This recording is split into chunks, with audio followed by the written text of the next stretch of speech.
Good morning. मेरा ये पहला वीडियो है जो कि साइंस पे है, जिसमें हम केमिस्ट्री के एक पार्ट लिए हुए हैं जिसमें एटम्स एंड मॉलिक्यूल्स के बारे में बताएंगे। इसमें एटम्स क्या होता है हम लोग पढ़ चुके हैं। And atoms is the smallest unit of matter. Atoms क्या है? एक छोटा सा पार्टिकल्स है।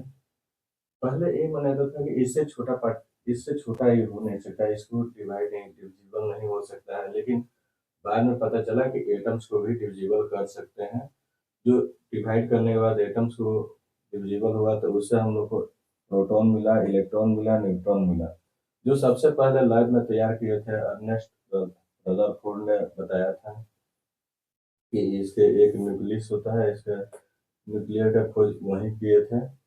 अब देखिए एटम्स क्या होता है, इसमें मे और may not exist independently but takes part in chemical reaction.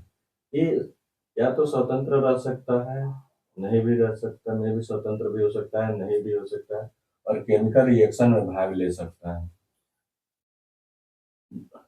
और कोई एटम्स है, कोई पार्ट है तो उसका भी कुछ शेप होना चाहिए।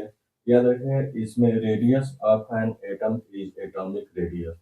और एक एटम है तो उसका रेडियस को ही एटॉमिक रेडियस बोला जाता है, जो जनरली इसको डिनोट करते हैं नैनोमीटर में।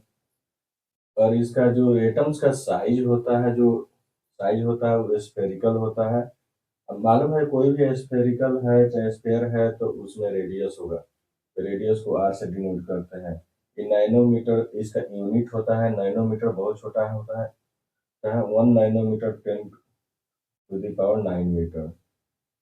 अब देखिए, अगर एक एटम है तो एक एटम में बहुत प्रोटॉन होता है, न्यूट्रॉन होता है, इलेक्ट्रॉन होता है। तो पहले प्रोटॉन के बारे में। प्रोटॉन क्या होता है? Represent atomic number. प्रोटॉन क्या करता है? रिप्रेजेंट करता है एटॉमिक नंबर को।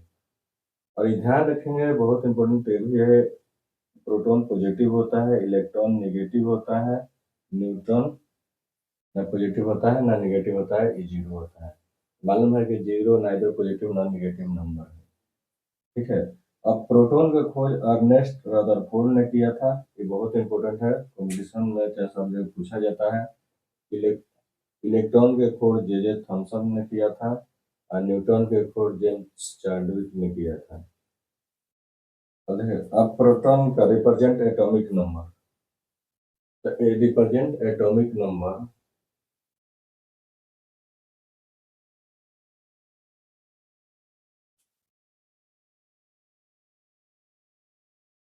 याद रखें। रिप्रेजेंट एटॉमिक नंबर ये होता क्या है? एटॉमिक नंबर और एटॉमिक मास नंबर। और प्रोटॉन प्लस न्यूट्रॉन को हम एटॉमिक मास नंबर बोलते हैं। क्या बोलते हैं? Atomic mass number.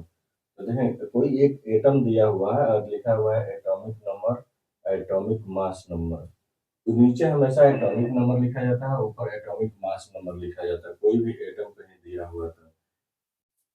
तो इसमें अब मान लीजिए कोई सोडियम दिया हुआ है, तो यहाँ 11 होता है, यहाँ 23 होता है।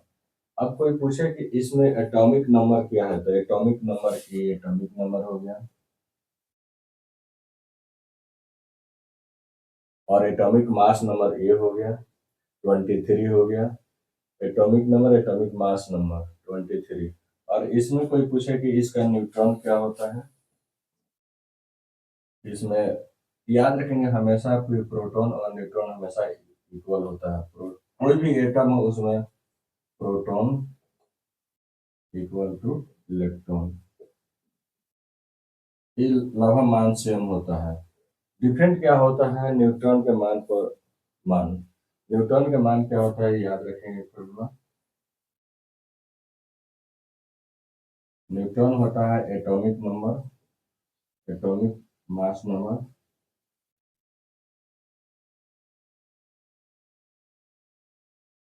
Minus atomic number, atomic number. याद रखें न्यूट्रॉन का जो मान आता है atomic mass number, atomic number. अब देखिए न्यूट्रॉन का मान यहाँ से निकालना है, तो कितना है? 23 माइनस 11 कितना आ जाएगा? 12। तो इससे आप इससे निकाल सकते हैं कौन। आप हमेशा याद रखें जितना प्रोटॉन, प्रोटॉन क्या होता है, प्रोटॉन किसी में एटॉमिक नंबर को ही प्रोटॉन बोला जाता है। इसमें प्रोटॉन कोई पूछे तो 11 हो जाएगा, न्यूट्रॉन कितना हो जाएगा, 12 हो जाएगा, फिर इलेक्ट्रॉन कितना होगा तो भी 11 होगा। तो इससे आप सॉल्व कर सकते हैं। चैनल को सब्सक्राइब कीजिए और ज़्यादा से ज़्यादा शेयर कीजिए ताकि और आदमी तक भी पहुँच सके। जो मैथ का हम बहुत सारा सीरीज डाल रहे हैं वो अदर आदमी भी सीख सकें। जय हिंद।